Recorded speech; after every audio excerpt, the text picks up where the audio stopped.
Holy chassis, Batman!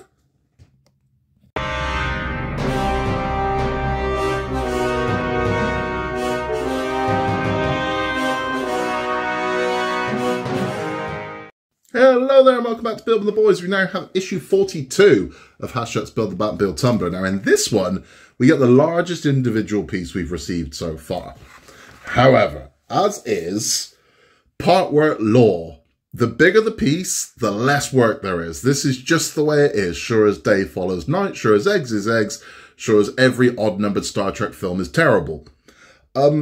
It's just the way it is. The bigger the piece, the less there is to do. It's like with the Titanic. We get these massive pieces of hull. You're only putting 2 screws in it. So that is what's going on, but it's relevant because it's the chassis. So we do have this massive piece of chassis, but we're not doing much with it. We're attaching some switches to it. So we're going to take 2 of the switches that we've already tested, which are going to be switch number 3 and 4. We're going to remove them from the main board, and we're going to place them onto the chassis, screw them in place, and we've got some tape to hold them down. We will then have the chassis. The chassis is not attaching to anything for a while. But we need a chassis. So once we've got this piece of chassis together, we've got the front piece done, you can see where we're going with this. We should have a rolling chassis, I would imagine, in the next couple of months. But without further ado, we'll get this one open, we'll get this built. At the end of this one, we'll be continuing our talk about Batman Begins, where we have to find the cast. So we've got to find Batman, we've got to find the villain, we've got to find the love interest, we've got to find Alfred, we've got to find the whole world of Batman to fill. And not everybody that was offered the role took the role. And we'll talk about that at the end. So let's get this one open, let's get this one built. So here we are, here's part 42. It's lovely. Seriously, Hachette, stop doing it. Pass the saving on to the consumer. Right, let's get this one open. Let's have a look what we got. It is big. Couple of screws. I think that's 1 screw, and I think that's some tape. So let's have a look at these first. WM. So those are screws. I can feel that. This, I think, is electrical tape. I think that's what it is. It is. It's 2 strips of electrical tape. It's going to use those to hold some wires down. And let's have a look at this big piece of chassis. Nice, exactly what to be expected. So we do have this hulking great lump of chassis now. I can already see these pins here. I reckon, not sure which way. It's either this way or this way. I think it's this way. It's going to plug into the spit out. It's got into the bulkhead of the yeah, it is into the bulkhead of the front wheels. Nice. Right, so we need to get the wires ready. So we need wire 3 and wire 4. These are switches. I'm going to get those ready and we'll take a look at them.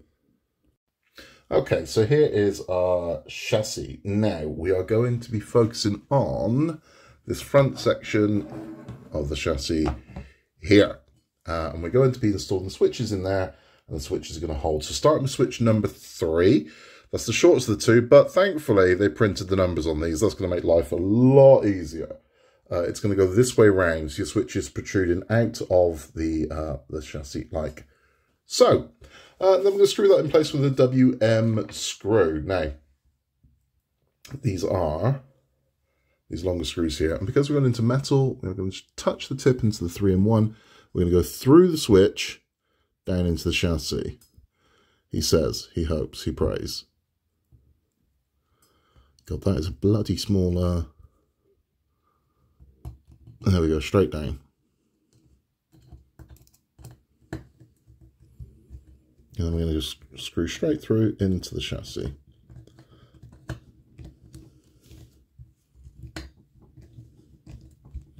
Don't overscrew this because you'll end up cracking the switch. You don't want to do that. So we're going to get it down so it bites. There we go. So that's that one done. And now, pretty much, same again. It is asking us to, let's just double check it's not saying already, you know, some nonsense. So it pushes down, not up. So there we go. That works.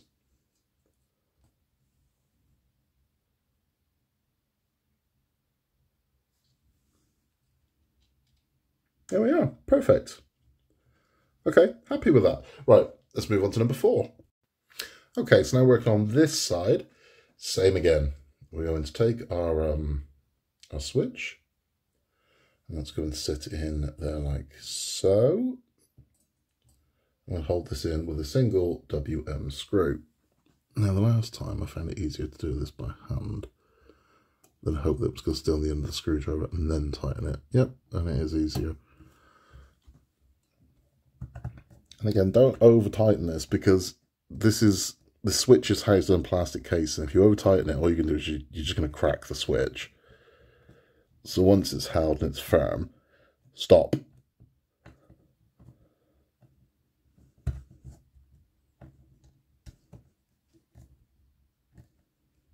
There we go. That's all we need. So that is those two done. Now the last thing to do is taking our tape. So taking the electrical tape they gave us, I'm just going to hold these wires down with a strip on each side. This is where fingernails would come in really useful. Okay. Let's take our tape there. I'm just going to hold our tape. We're going to hold our wire down. And secure that to the frame. So that's that one done. And one more over here. We are finished. So again, take our wire, hold it down, tape it down. And that, ladies and gentlemen, boys and girls, children of all ages, is done. That is our chassis complete for this issue. Let's have a chat. So that's our chassis complete, nice and simple. We've got our two switches in. We've got those taped down nicely, so that tape's going to hold the wire in place. I mean, again, it's not overly essential, but it's there. It helps. It's going to keep it out of the way later on when you're starting to put other things on top of this. And it just keeps your wires in place, gives them a little bit of extra protection as well. But this is our chassis. So our chassis is going to plug into the bulkhead, and that's how that's going to work. So I would imagine these are going to trigger the left and right switches, and that's how we're going to work. It's looking good. It's looking good. But there's very little to do. That's just the nature of chassis, floor pans, paneling, frame. Always is. There's you know, it was even with Ecto. Ecto was a massive frame, but it was 3 screws. Done. And that's just the way it is. In the next one, we will be doing the, I believe, the left or the right, left, I think, cage of the build. So it's to give that cockpit some stability. You know, we're starting to add metal to it. And then eventually that is going to mount to this. That's what's going to happen. But that's all for this one. If you are just sticking around for the build instructions, thank you for stopping by. Please remember to like and subscribe. That helps the channel massively. If you're sticking around for the Bat Chat, we are talking about the cast for Batman Begins. So we're off to the races. Script's done. Now we need a whole cast. So there was zero faith in Batman. Nobody was expecting much out of Batman. The expectations were really low, particularly after Catwoman. So money wasn't necessarily there for cast. It was a case of you've got some money. It's not that they had no money, but we're not looking for big names. And you're going to struggle to get big names. After the likes of George Clooney and Arnie have you know, it pretty much destroyed Arnie's career at that point. His credibility was gone. Getting a big name in this is not going to happen. And I don't think Christopher Nolan wanted a big name. I think Val Kilmer proved, and I'll chat about Batman forever, that no actor is bigger than the character. So it doesn't matter who you put in the cowl, as long as they can act, because Batman is bigger than the man playing him. It just is. You're playing a character that people give a damn about Batman. They don't give a damn about the man behind the cowl. They just don't, right? You need to be able to play a good Bruce Wayne, and you need to look good in the outfit. That's it. That's it. Because no one's bigger than the character. When Val Kilmer was getting all butthurt that the kids just wanted to see Batman, they didn't give a damn about Val Kilmer. So, well, because Batman's here, and Val Kilmer's, you know, that guy that was in Top Gun. Same thing. So you don't need a big name actor. So they auditioned bloody everyone to be Batman. A lot of people threw their hat into the ring to be Batman. And there is a rumour that goes around, a rumour that just simply isn't true, that Henry Cavill, who went on to become Superman, was going to be Batman. He wasn't going to be Batman. He auditioned to be Batman, but he never got into the suit. So he did audition to be Batman, but so did everybody. So he auditioned to be him. Josh Hartnett auditioned to be him. A bunch of others. The most telling of all that auditioned to be Batman was why does the name escape me? The name escapes me. We'll come back when I remember the name. But ultimately, the choice of Batman came down to three. Heath Ledger, there you go. So Heath Ledger, who goes on to be the Joker in Dark Knight, did audition to be Batman, but agreed with Christopher Nolan he wasn't right for it. You're not right for Batman, and he wasn't right for Batman. But ultimately, it came down to three actors, and these are the ones that made it to the suit auditions. So if they decided they were interested in seeing you, they wanted to see you in the outfit, they want to see you in the suit. And only three actors made it to the suit. And they were these three actors. Now, two of them, you'll know. One of them, you probably won't. But he made it to the suit, and it probably would have changed his career dramatically had he nailed it. But these were the three frontrunners to play Batman. One of them you'll clearly know as Batman. The other two you might not know made it into the suit, but they did. And these are these three here.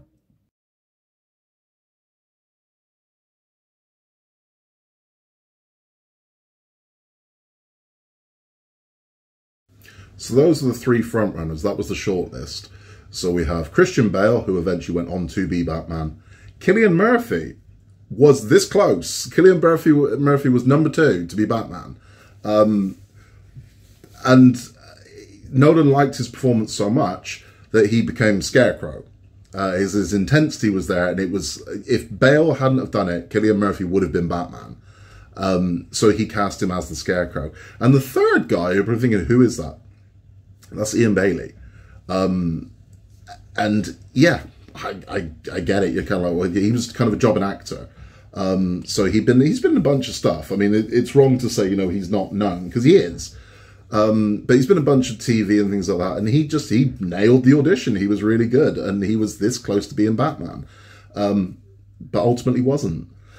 So we've got Batman. Batman is good to go. So we're off to the races with Batman. But now we need to fill out the rest of the cast. So Scarecrow immediately goes to Cillian Murphy. They've decided we're going with Cillian Murphy. And they also want to make sure that the Scarecrow is scary. Because very easily you could fall into that weird kind of straw, big hat, and it would have been camp. So they wanted to make the villains more realistic in this one, more believable. So even though it is a little bit hokey with the fear gas and things like that, it's not. I mean, a hallucinogenic drug isn't that that hard to believe. But they wanted to make him genuinely scary, and he is. I mean, his performance as Dr. Crane is disturbing. He seems psychotic. When the mask goes on, it just gets worse. And I mean, when he first put, would you like to see my mask? When you first see that, it's intense, and it's like this. So we've got our hero, we've got our villain, we're off to the races. Kind of, because we also need Commissioner Gordon. So they cast Commissioner Gordon. But not who you think. So Commissioner Gordon was Chris Cooper. And for those who don't know who Chris Cooper was, Chris Cooper's biggest role was American Beauty. This is Chris Cooper. So that is your Commissioner Gordon. He's been cast, he's been offered the role, he's accepted the role as well. There is another villain in this movie, Ra's al Ghul. And Ra's al Ghul, they cast him. And this is the guy that was cast as Ra's al Ghul. It's a head scratcher, right? But that's what happened. So Chris Cooper was cast as Commissioner Gordon, and Gary Oldman was cast as Ra's al Ghul. However, Chris Cooper needed to spend time with his family and dropped out. So he's like, I can't do this. I can't commit to this. I certainly can't commit to 3 movies.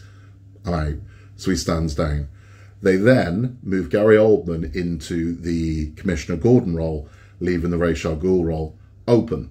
And they spoke to a bunch of people about it. And most of them were coming in either too young or it didn't really work. And Guy Pearce was in discussions to play Ra's al Ghul, but him and Christopher Nolan, who worked together on Memento, both agreed he was too young. He looked too young. So Liam Neeson was cast in the role, leaving one major role unfilled, and that was Alfred. And Alfred was auditioned for and offered to. So this is first choice. His choice number one was offered to this man here.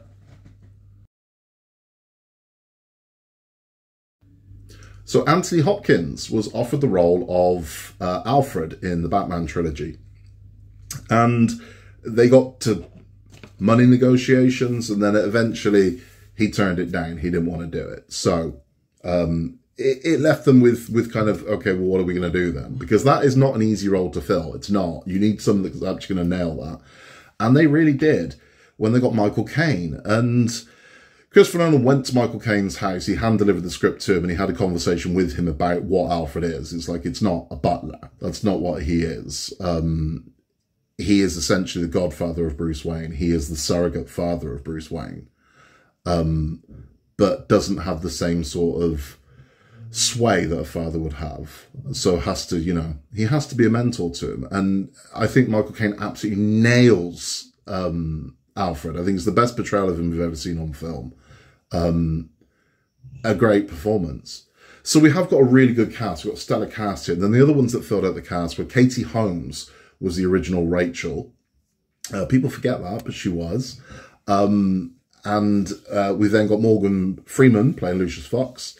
And we're good to go. We're good. We've got a fantastic cast now, and we're good to go. Now, Christopher Nolan wanted to focus heavily on practical effects and miniatures rather than using CGI. Because, again, it gives that kind of glossy look to it that he didn't want. He wanted realism. And as far as he's concerned, you can achieve most of what they want to achieve with physical effects, with stunt work. And the movie's all the better for it. Stunt work is drastically missing now. And I find that with kind of the Fast and Furious movies. It's car stunts. Why are you CGIing car stunts? There are drivers that can perform a lot of these stunts.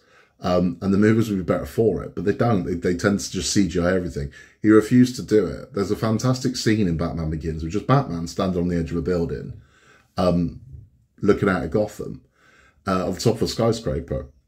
And Michael Caine said in an interview he thought it was CGI, and it's like, no, that's a guy. So just for that one scene, they got a stuntman in the gear and got him to stand up on the thing. He's obviously secured, but they got him to stand on the edge of the building, and they rotate around with the camera, and it's an amazing shot. They replicate it again in Dark Knight, but it's that.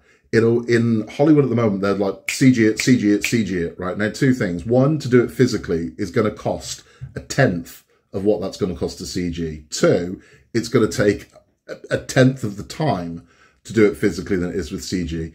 But it looks 100 times better because it's real and we know it. So when we're looking at things, very rarely do you see CGI these days and not know it's CGI. Okay, you can suspend your disbelief and be like, okay.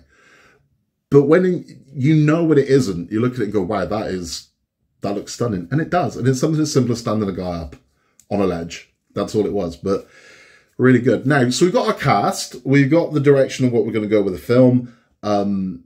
There's one more element that needs to be in this that is key to Batman. And that's the car, right? Chicks dig the car. And it's the car we're building. So we are going to talk all about how the Tumbler came to be in Batman Begins in the next issue.